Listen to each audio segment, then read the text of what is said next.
Hello. Welcome. Paige and Jost here. We're excited about this conversation that we're going to have tonight about energy and astrology. This is a big topic, and I think we're going to have a lot to say. We're going to start by talking about the energy of what might be going on in your system right now, and then the connections that we might make to the astrology of the moment.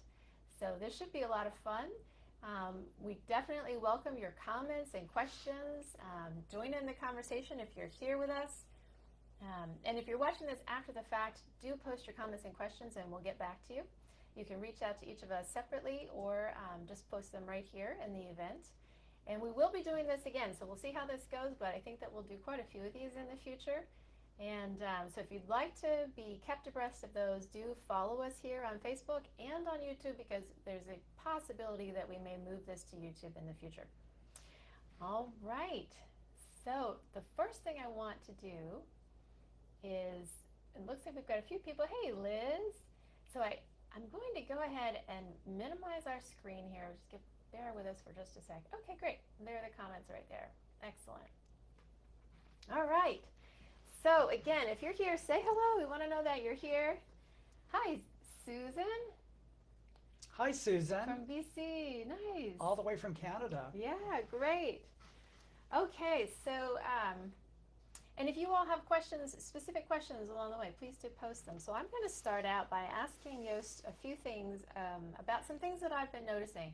I posted a video not too long ago. Hey, Robin. And that video, I think a lot of you probably saw. It preceded the creation of this event. And I was talking about a trend that I've been seeing with my clients. So this is something that happens regularly, actually. I'll notice a trend in my clients, and it seems like everyone's coming in with the same issue or the same kind of thing is showing up in each session. And it's definitely seemed more intense, these trends, since we entered the pandemic phase, 2020, and all of the changes that have ensued. And I regularly will talk to Jost about this and say, I'm noticing this, I'm noticing that. What do you make of this? What's going on in the astrology? Because there's got to be some connection, and inevitably there is. So the latest thing, and this is what I put in that video, is, now this is going back a bit already. So this went back to, I want to say it was the beginning of April that I started to notice this, that a lot of my clients were having the same sort of session. And it was like, it started with just a few, and then it kind of ramped up, and all of a sudden it was like every single person who came in was having the same session. And the sessions were very unique. It's not the way a session would usually run. It was really more of a diving into the depths kind of session, and really sinking into the energy in more of a still way, just allowing that depth to start to move and flowing with it in the session, and watching all of these things come up. And I literally feel like that's what's happened. Usually in these, I'm sitting somewhere around the person's head and holding some points on the head, and it's like stuff is just coming up from everywhere in the body, big chunks and pieces and this and that. And it feels like the stuff that's been coming up is from, I'm going to say, from every phase of life. So it's not even, one particular theme. Often there isn't a dominant emotion showing up. There isn't something that I can really kind of grab onto and say, okay, this feels like it's related to X, or it's really just like a bunch of different pieces of things. So kind of like a cleaning out. So that became pretty intense right around the April 12th Jupiter and Neptune conjunction. So I was associating it with that. However, I know that there was a lot going on with the astrology, and that it could be associated with a lot of different pieces. So I'm going to ask Jost actually to start with just his thoughts on that, and what he was seeing. And I know a lot has happened since then, but I'll just let you go ahead and jump in and see what jumps out for you. Well, talking about the Jupiter-Neptune conjunction in Pisces, Jupiter and Neptune are the co-rulers of Pisces. Oh, right, yeah. And Neptune has been in Pisces for a while. Pisces represents well, it represents a lot, but for our purposes now, Pisces represents the collective consciousness. So the reason why you're seeing a lot of clients experiencing the same type of thing is because it is like you're dealing with the collective. Right. And also Pisces is about things that are hidden, things that you want to push down, but inevitably they're going to start rising to the surface. Neptune has been sort of been the cleaning agent, or sort of like the purge agent for a lot of even experiences from past incarnations Right. that has been repressed, that starts to surface, sort of like the lifting of the veil, as it were. And then Jupiter comes in, and Jupiter is everything Jupiter touches, he engorges. I mean, he makes larger. Right. So he sort of created this groundswell of sort of like a ninth wave of change in consciousness for everybody. Now, how each individual deals with that energy is going to be different. Right. But collectively, I mean, we're seeing on the global stage that a lot of change is happening. A lot of people's consciousness, things that they never would have thought they would have accepted or rejected, they're beginning to have a change of mind. Right. So that's how I would interpret Yeah, that absolutely. conjunction. And that pulling up from the depths and the things that are repressed.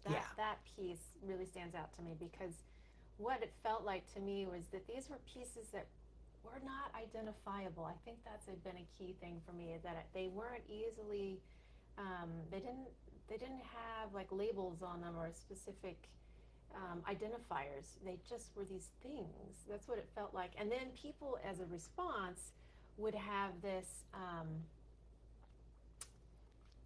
it is like a groundswell, like you said, this sort of coming up from the depths, change and shift in their lives, but still not even pinpointing this thing happened or that thing happened, but emotions, lots of emotions coming up. Yeah. And then you had Mars joining Jupiter and Neptune. And Mars in Pisces is not happy at all. Why is that? Well, it's sort of the images I get when I try to describe Mars and Pisces, two come to mind. One is trying to put a racehorse in the starting gate. I mean, you have those that are like rejecting, and they're really wanting to get going, and they're put into this really small confined space, and all this energy. I also, when you say you're in a pool and you've got a ball or something inflatable that you're trying to push underwater, and it takes a lot of effort to keep that inflatable submerged. So that's that Mars energy. Yeah. Right. Yeah. So, Mars is really kind of pushing forward to get to Aries. Mars rules Aries. So I don't know if maybe a lot of people in the audience have, over the past week or so, experienced a lot of agitation, a lot of nervousness, maybe snapping for no apparent reason. Hello out there.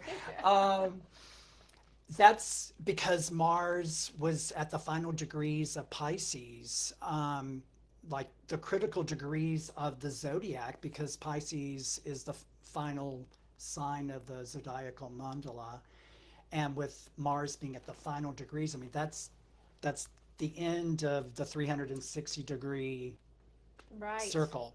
So Mars, like again, that charging horse that wants to get out of the starting gate and go onto the racetrack.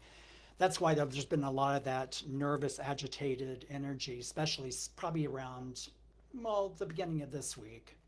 Yeah, absolutely. I mean, that's another topic in itself. Yeah. So definitely, those of you who are here, who are watching, hey, Barbs, go ahead, and Sherry, good to see you all. Go ahead and tell us if you're also noticing some of these things, because that brings it all home for everybody, right? So join in the conversation here. and let us know what you've been seeing. So a couple of things were coming up for me as you were talking. First of all, the Mars coming in, so that Mars energy coming in and kind of supercharging, but also supercharging, but with a push, right? The action that was already happening of this clearing from the depths, it's like you're saying, it's like we transition from that more sort of nebulous, reaching into the depths, feeling into more of like a everything became so busy. Everything in life became so busy. And there was just this push of go, go, go, and things happening, lots of things happening. That's what it felt like. And I was hearing that from all of my clients. I mean, not just my clients, from everybody I was talking to.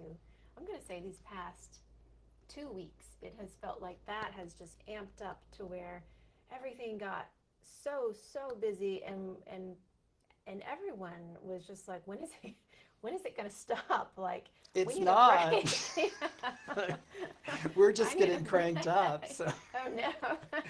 So it has felt, definitely, I felt like it hit a peak, like you were saying at the beginning of this week. And then I did feel a little relief, I'm going to say, on Thursday morning specifically. And I had a big night Wednesday night, and I did a channeling that night. That was the Insight Timer night. So that, I think, helped with my energy and calming it. But at the same time, then there was just exhaustion. I mean, I would almost say fatigue. And I heard that from a client this morning, the exact same thing. Hey, Lydia and Nora, good to see you guys. So there's something about, and I want to say this whole process of digging into the depths, pulling out emotion, and having to deal with all this emotion and with the eclipses and whatnot, right? It's been very intense. And then this sort of almost feeling like compression of time happening. And then it feels like we're kind of coming out of that. Maybe that's some of the exhaustion. Maybe we'll have a little break before things ramp up again. Break. Yes, no, maybe, you become more acclimated. I mean, everyone's talking now, the new catchphrase is the new normal. So Right. astrologically, we're sort of reaching another new normal. Oh, So so what would our new normal be astrologically then? who knows? I mean, it's still being, it's still being formed. But to to tie in with what you just said about the eclipse. I mean, the eclipse, we had the eclipse portal. We first had the solar eclipse Taurus, and then we had lunar eclipse a couple of weeks ago, Scorpio. And the eclipse portal, that's intense energy. And, along with the eclipse portal and the energy that creates, you have all these planetary energies, and then you also have all these geomagnetics or solar flares, solar flare activity. Right. And that was Yeah. very intense too. Yeah, wasn't it's really been peaking a lot. So that's creating a lot of, energy shifts. That's a lot of light being flooded onto our planet. Right. In addition to our planet and our solar system going through the photon belt, which is a whole nother topic. Right. Yeah, that is a whole other. So that's a lot of light photon energy that's storming our planet. And that's why a lot of what I describe as the creepy night crawlers that hide under rocks are being exposed. I mean, they're just all the dirty laundry is kind of being hung out, which can be being tied to Pluto and Capricorn. So my point is that it's not just one particular planet. Right. It's an orchestrated ordeal, as it were. There's all these different agents that are acting upon. But I think as far as this week and the agitation with this week, I think it's because of the tail end of the eclipse and also Mars being at the final degrees of the zodiac. And it's it's like the racehorse wanting to get going. And now he is, Mars has finally entered Aries. So should we expect kind of a big burst with Mars? I think maybe this weekend I backtrack. As far as there will be a shift of energy, certainly with Mars being in Aries. where he will join Jupiter. Jupiter entered Aries a couple of weeks ago. Um, and Mars and Jupiter will align. They'll come together in a conjunction this Sunday. Oh, wow. That'll Yeah. be big. Yeah, that will be Okay. big. That should be a big shift for everybody. It should be kind of like using that analogy before about feeling like you're this inflated ball and the pressure is keeping you under and you're really wanting to come to the surface of the water. That should really assuage and be alleviated Oh, good. after this Okay. weekend. But there's always, there's always more. There's always something Yeah. else right around the corner. Yeah. Okay, let's see. We've got, hey, Margie. Let's see what we've got here. So Susan said, yes, she is feeling this as a Pisces. Yeah, and I assume that also for those Pisceans out there probably had bigger effect. Yeah, she's really plugged in, so Okay. she knows. So Lots moving with your being. Just went to your acupuncturist, feeling times of reprocessing. Yeah, energetic push. Yep. Tons of water. Yes, good point. Drinking tons of water. That is important. Yep, feeling. Yes. Okay, so those of you out there, and I know there are a lot of you who are very sensitive to all of these things, sensitive in a variety of different ways, are probably feeling some intensity right now. So I guess let's see what, if you all have questions, put those up there. So if you have questions for Jost specifically about the astrology, please feel free to ask. Obviously that is not my area, but if you have questions about the energy, I'm happy to answer those too. So I'm just thinking about our trajectory here, and I mean, we can't really go back over everything since 2020 started because that's just way too much because there's been so much. But where are we? I mean, thinking about, I'm looking back at the fall, and I had so many people coming in with grid issues. It was like a wave of grid work. And then after that, leaving November and hitting the turning of the year, it was a lot of turning points, literally. People hitting major turning points. And I had made another video about that. And now it seems like, and I like to kind of pull back and get the big picture to get a sense of this trajectory that we've been on. So then we went into this Jupiter and Neptune and Pisces, and then eclipses, all, one right after another, very intense period of the clearing out and opening up and shifts in consciousness. So it really is, it is fascinating to look at this. Right? yeah, it's interesting because I hadn't at the vernal equinox cast a chart. Like when the sun enters Aries, it really is the beginning of the solar new year. Right, yeah. Or the astrological new year. So today, as a matter of fact, I did cast a chart for when the sun entered Aries on the 20th of April at 11:34 a.m. Just, I don't know where that came off the top of my head, but anyway, so I cast the chart, and it was interesting because, well, I don't want to get too technical, but in astrology we have what's called the ascendant and the descendant, which is really basically the horizon line of the chart. It's what the horizon looked like at the time of your birth. And what was fascinating was that the ascendant descendant axis was the ascendant was 29 degrees Gemini, and the descendant was 29 degrees Sagittarius. So again, it's that 29 degrees, that critical energetic degree, which is always pivotal. And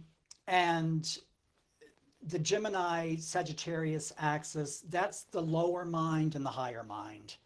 So you've got, Gemini, which is all about, Geminis they're factoid freaks. They like to gather information, and then once, I don't mean to offend any Geminis out there, love Geminis. But they do. They like to gather information, and then they like to then disseminate it. They like to share the information. And then Sagittarius is more about, the higher mind, higher principles, philosophy, one's belief systems. So to have that be the axis in the vernal equinox chart,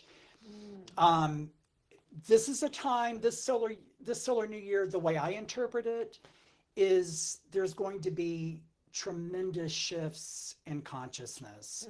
And the thing about it with anything like that, anything significant like that, is either you go willingly or you're pulled, dragged or clobbered, el kabonged. I use el kabong a lot. Right.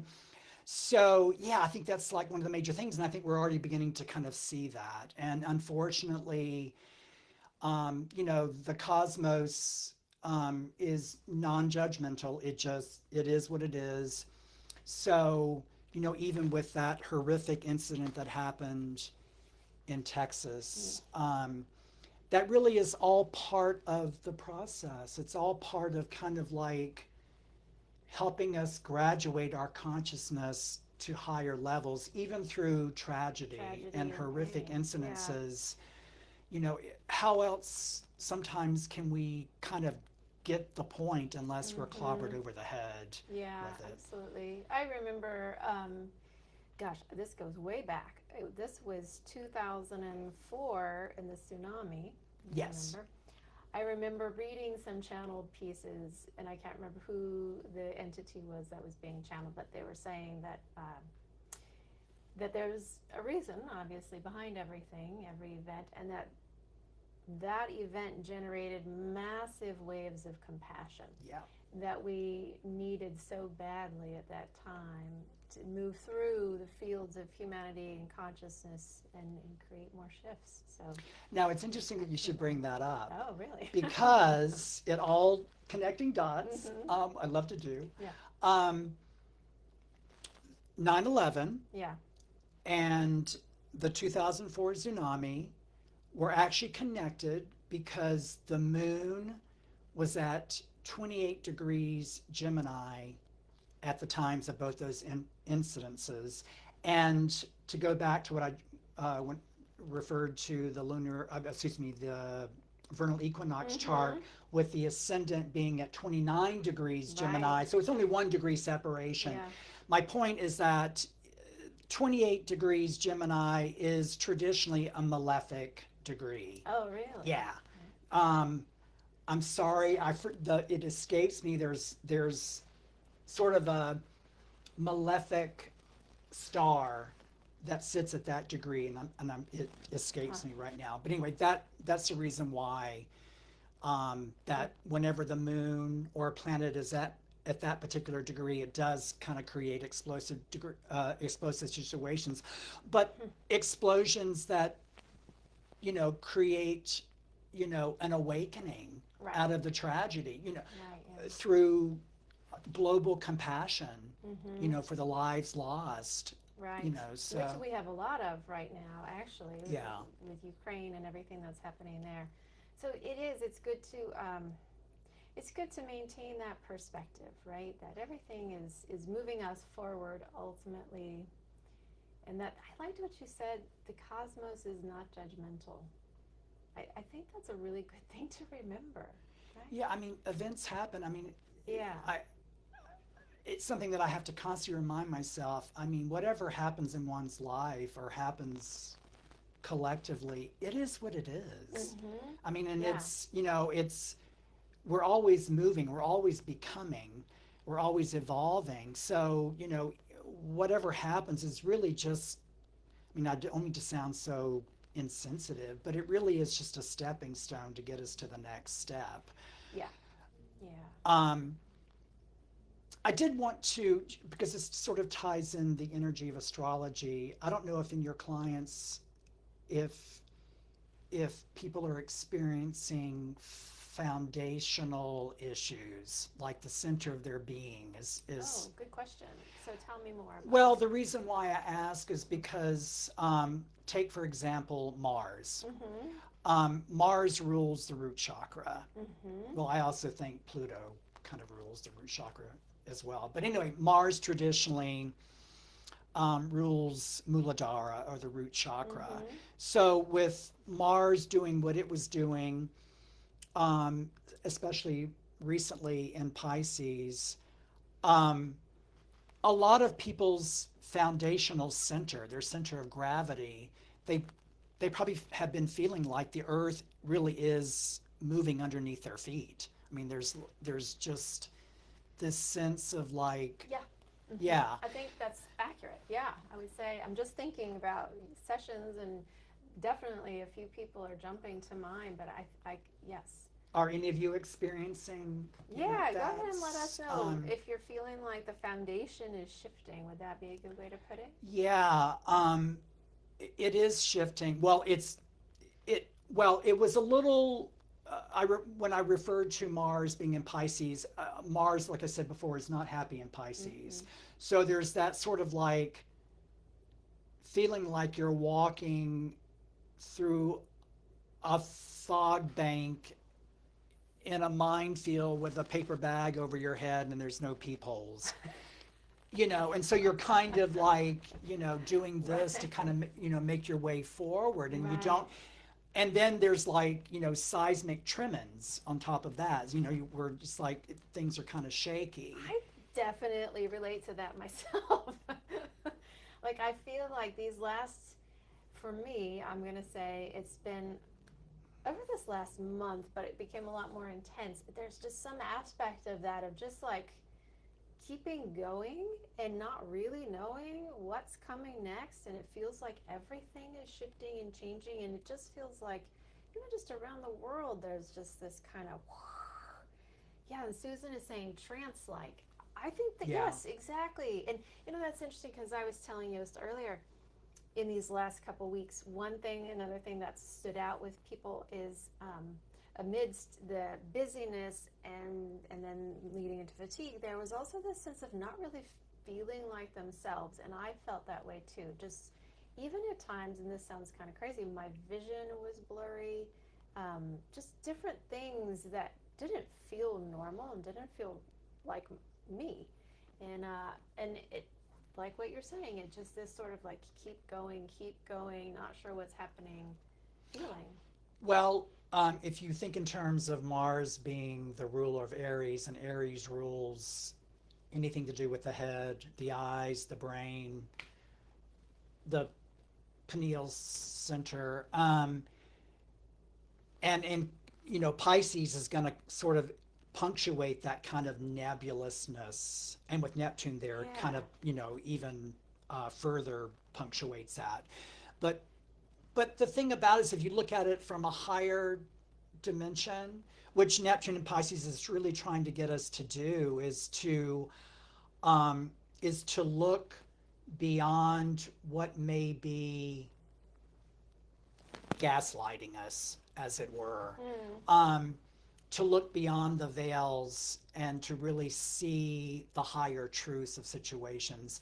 But to get there, you're kind of fumbling around in the dark. I was going to say, it's hard when you can't really Yeah, even get because a you're not clear really sense. seeing. And with Mars being in Pisces, it's like trying to see underwater.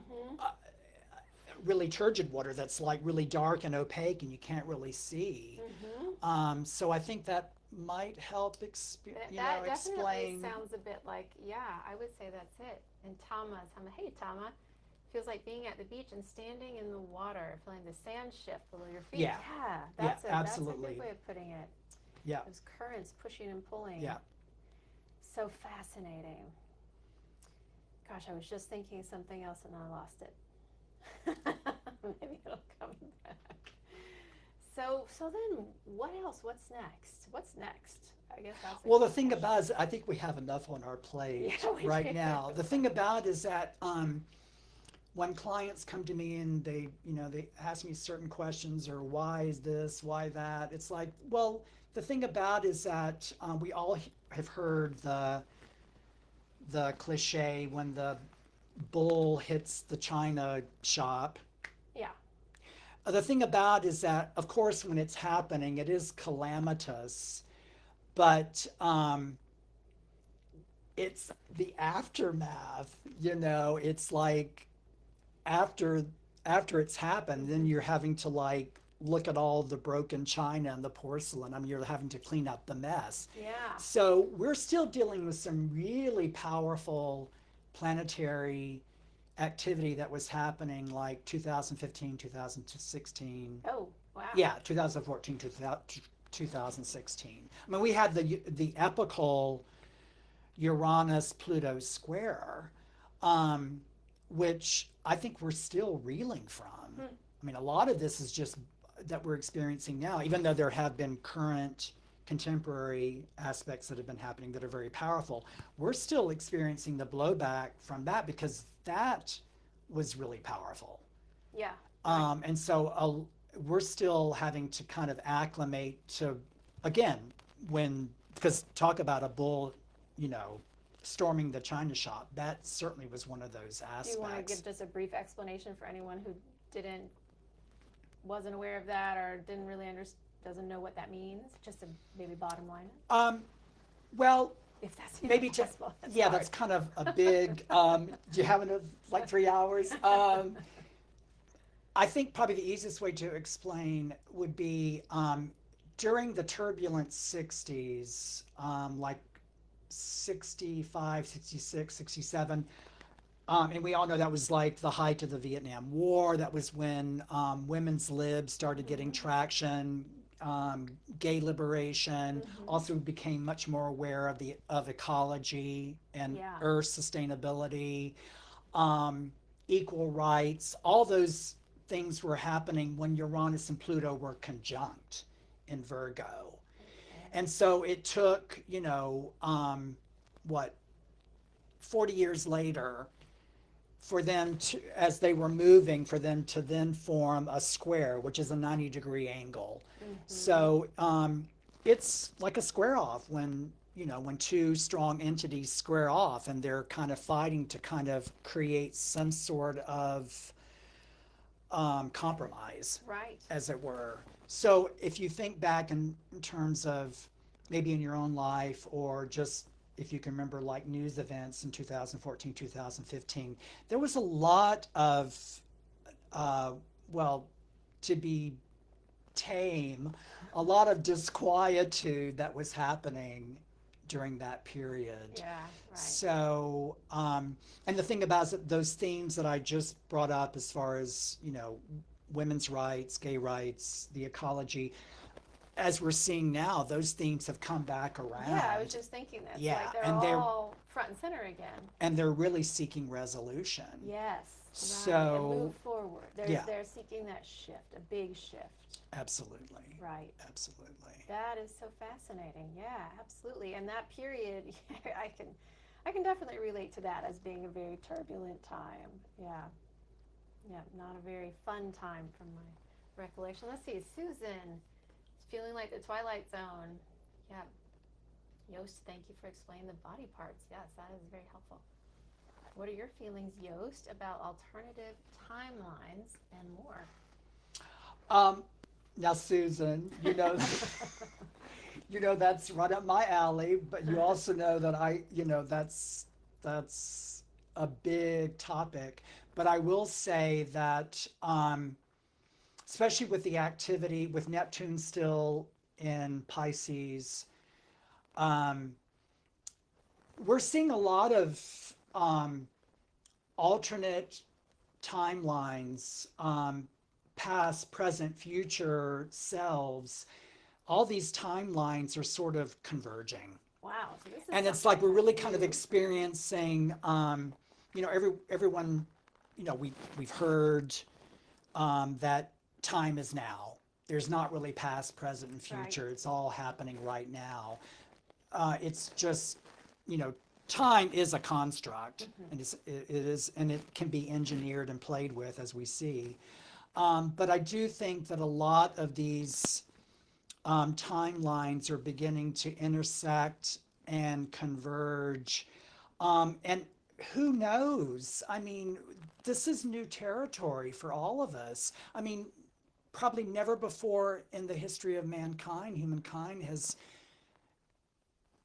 have these type of situations or these type of events been happening where we're really going into exploring the multidimensional realms of the mind and consciousness. Right. I mean, yes, the philosophers of the past or the teachers of the past talk about it, but a lot of that arcane wisdom has been suppressed, you know. Oh yeah. So I don't want to get too woo-woo or too political, but you know, there are the powers that be that kind of rule how the world kind of is conducted. And then there's always been those of us that really kind of want a quantum leap out of that construct. Absolutely. Yeah. And, you know, So these timelines, just this is all a bit new for me to, as a concept to think about. We have some. sorry, we're just reading your responses. Yeah. And thank you so much for contributing. Yeah. So Robin says, and she's a Pisces. Yep. Yep. Okay. Good. Yep. So just to kind of frame it somehow, like these alternative timelines, what would that mean like for us in our daily lives? Or is there something we might feel or notice or see or sense, or is there some way that might show up?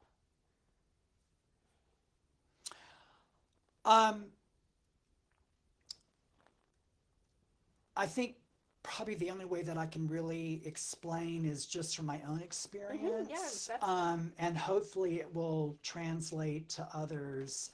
I mean, whatever I experience is not unique. I mean, there are thousands of people across the globe who have the same experiences. Right. But I have found sometimes that I'll just be walking along and all of a sudden it's like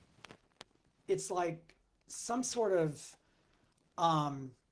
fragment from, I don't know, is it a past life or is it a future self Yeah. that just sort of comes in, and it is very disorienting. Yeah. And I guess, you know, everyone has had like deja vu experiences, which a Right. deja vu experience could be explained that that's a converging timeline that's coming in Right. from like, you know, a past life, or is it a future timeline? Right. Yeah. But again, it kind of, you know, whenever you have that deja vu experience, it's like there is no past, present, or future. You're kind of caught in this nexus when, you know, things Right. come together, you know, and you're at a crosswalk.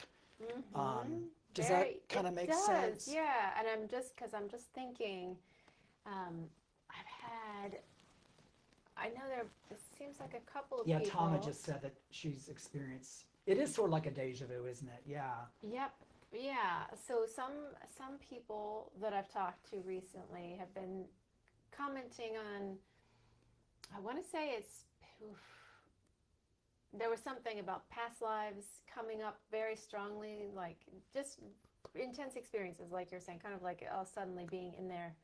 But there was also, what was it? I was just thinking and I just lost it.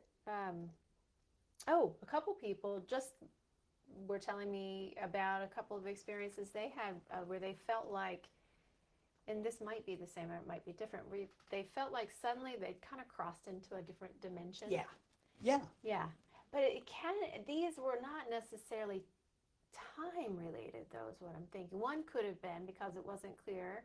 One was more of like a stepping into the quantum field of nature and that experience. So I think there can be various expressions of that kind of I mean, experience. the term timeline, I mean, maybe it's not so exact as timeline. yeah, because I mean, like we said, time is a construct. Converging of different Yeah.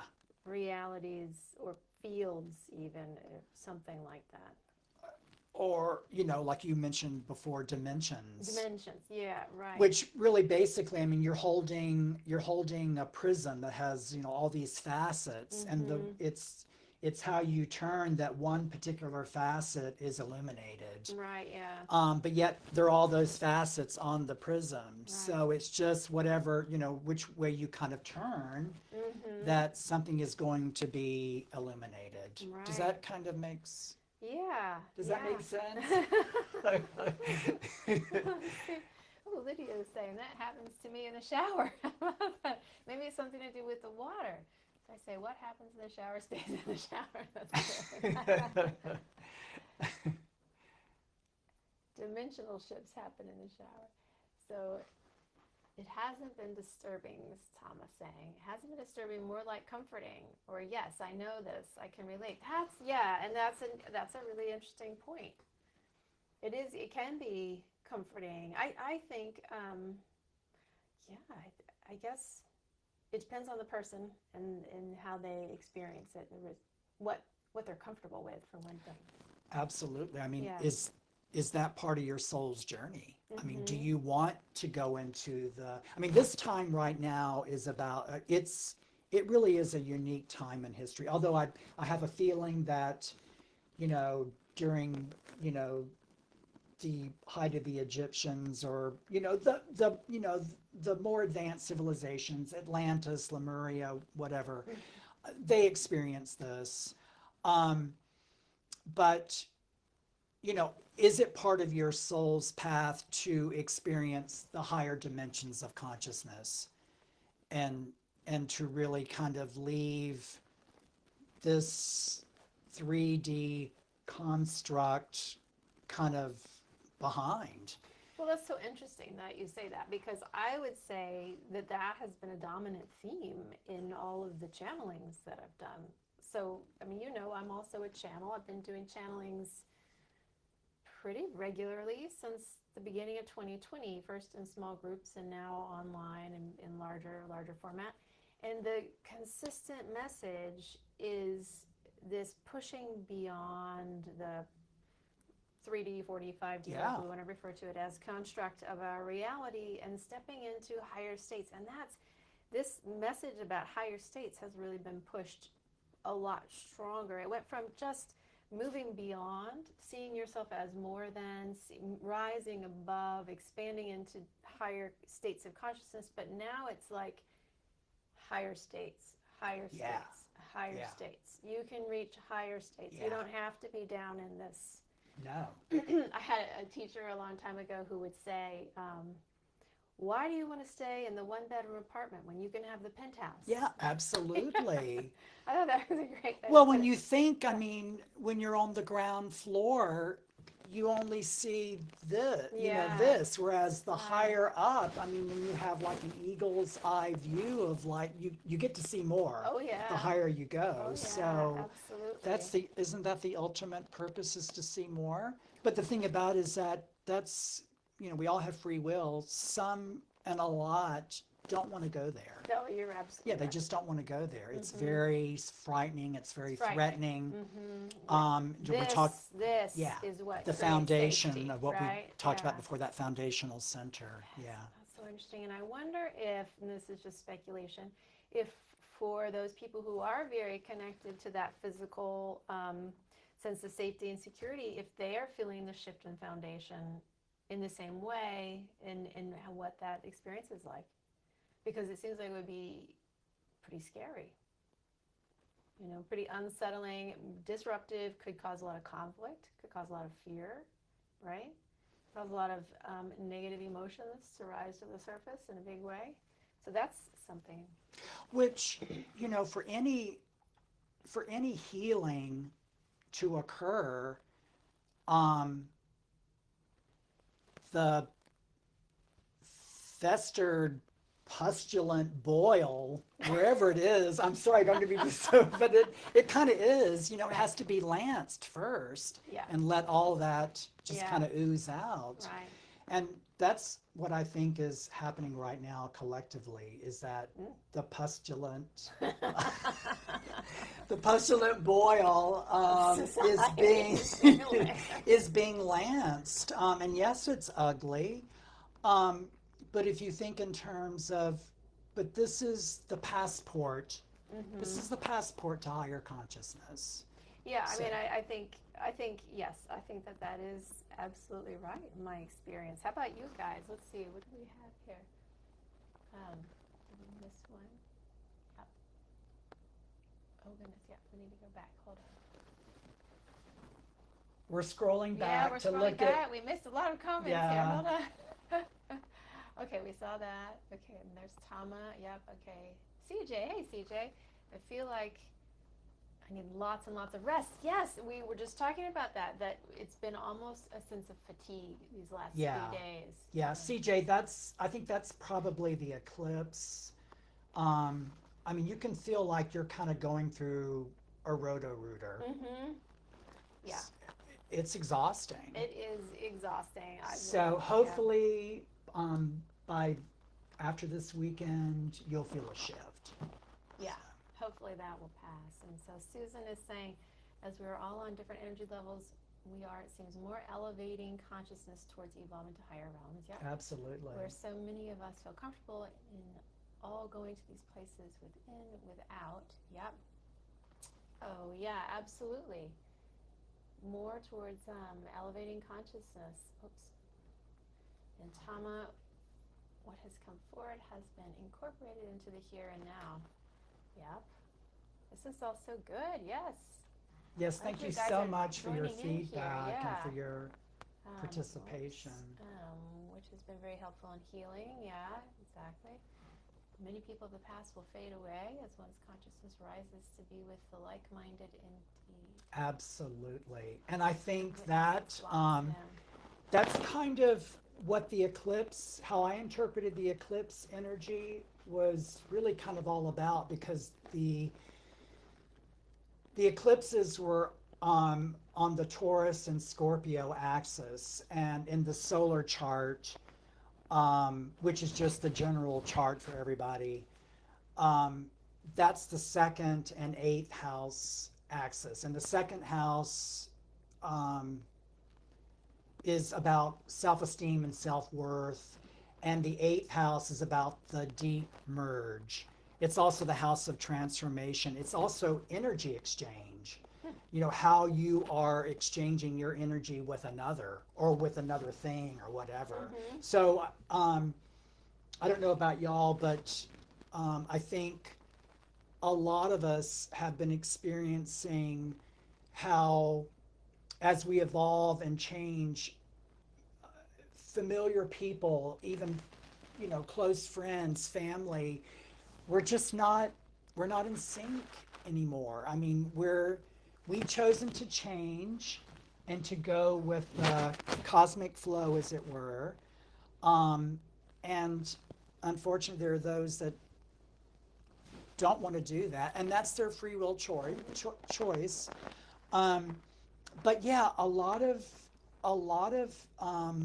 the familiar, a lot of people that, you know, you may have been close with, are just, there's not going to be that magnetic charge that you have with the other person again, and that's okay. I mean, I think you Yeah. need to be okay with that, and just, you know, just realize this is about your transformation. That's a good point. Yeah, it's Yeah. your transformation. To not get caught on those things. I mean, I think we've definitely seen that in society, right, over the Yeah. last couple of years, with a lot more polarized society and families, you know, being torn apart and just over silly things, over political issues and whatnot. But yeah, we really have reached a point, unfortunately, where we feel like it feels like we're growing farther and farther apart. You know, and these separations, the way that I'm seeing it, and this is from the perspective of looking from the perspective of a lot of these channelings, and also just information, you know, and then just witnessing what's happening, is it feels like there is this, like you're saying, a separating out of people who are going to move, who are ready to move, who are willing to move, and then people who are not and who are hanging on. And that also was a consistent message in channelings over the last couple of years, is to not hang on, not hang on. I would say that was maybe the dominant message of 2021, and then it shifted. And they kind of stopped talking about that so much. But for a year, it was don't hang on, let go, allow the change, move with it. And now the emphasis isn't so much on not hanging on, it's more of moving. It's almost like, that was the time to not hang on. And it almost felt at the beginning of this year like if you were still hanging on, things were starting to take a turn for the worse. I saw a lot of people going through really difficult times. So there's something about that. We've got to stay with it. We've got to move with it. Got to be ready to move. Let's see, what did we miss? So Tama, let's see, did we see this one? Yep, we read that. Tama says that was helpful to hear. That she's been more tired. Yep, even with 7 to 8 hours of sleep. Tell me about it. I slept 10 and a half hours last night. I was still tired. And Lydia, can you speak to the nervous system as it relates to astrology? I've experienced cramps and shooting electrical energy in my feet and legs during the night. I did up my water intake along with magnesium and potassium. So what do you think about that? Lydia,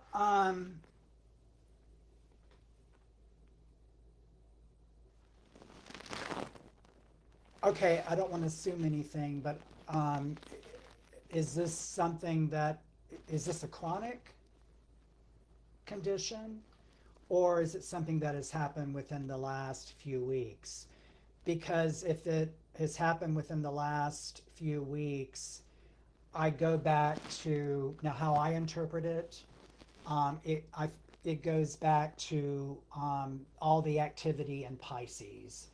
But also if it's a recent occurrence, Mercury's been retrograde in the sign of his rulership, Gemini, and Gemini rules the nervous system. And she said just last Friday. Yeah, okay. So I think that, thank you, you just confirmed. I think that's probably tied in with the Mercury retrograde, because Mercury, the planet, rules the nervous system, or the neuromuscular system, the mind, and Gemini rules the nervous system. And so with Mercury retrograde, I think everybody knows when Mercury goes retrograde, it's, Chaos. Yeah, 52 card pickup. So I think maybe perhaps that might be one of the reasons why, because Mercury is leaving. Well, he's still in his retrograde path, but he's leaving Gemini and is moving back into Taurus this weekend, where he will then turn back around. Oh gosh, I'm a bad astrologer. Next Friday, Friday, June 3rd, Mercury stations direct in Taurus, but he'll start to move direct in the sign of his rulership. So I think you'll probably start to, feel a change in that. If it's more chronic, it could be tied to Pluto and Capricorn. Capricorn rules the skeletal system, and Pluto is all about transformation and pulling up all that stuff we were talking about before, about pulling up all that deep stuff. It needs to be pulled up. So I hope that's helpful. Interesting, yeah. And she says, yes, she can see that. Oh, okay. Great. Well, we have been on for almost an hour. Yeah, thank you so much for hanging out with us for this long. I didn't realize that we had been talking for that long. Time flies. Well, I think maybe we should wind it up. What do you think? Yeah. Yeah, Okay. and I think that we've created enough material for the next session. Right. So let's see. Tama has one last comment. I also got the message about letting go. Yeah, and to look at how I've been holding space for others without taking it on. That is also important. Some interesting info that's come forward, which helped with healing when your mom passed beginning of February. I'm sorry to hear that, but that is good that you got some help with that. And Lydia, Thank you. You're welcome. You're Robin. welcome. You're welcome. Yeah, well, thank you all for joining. It was so much fun to do this, and love the interaction. And so we'll definitely do this again. Yeah. Let's see. Again, if you would like to reach out to us, you can do that individually in messages, Facebook, or Yost posted his email address in the comments there. And also, we may move it to YouTube next time. So definitely follow us on YouTube to just make sure you get the post wherever it is. Susan, this has been a great hour, very informative and well-rounded indeed. Thank you, Yost and Paige. Safe Memorial Day weekend for everyone. Yes, you too. Thank you. Thanks, Susan. Thanks, everybody. You're welcome, Margie. Okay, you guys. Well, we will, I guess with that, we'll sign off. See if I can, there it is. Remember how to turn that off. Okay, everybody. We'll Keep see you next time. transforming. Yeah. All right, take care. Good night.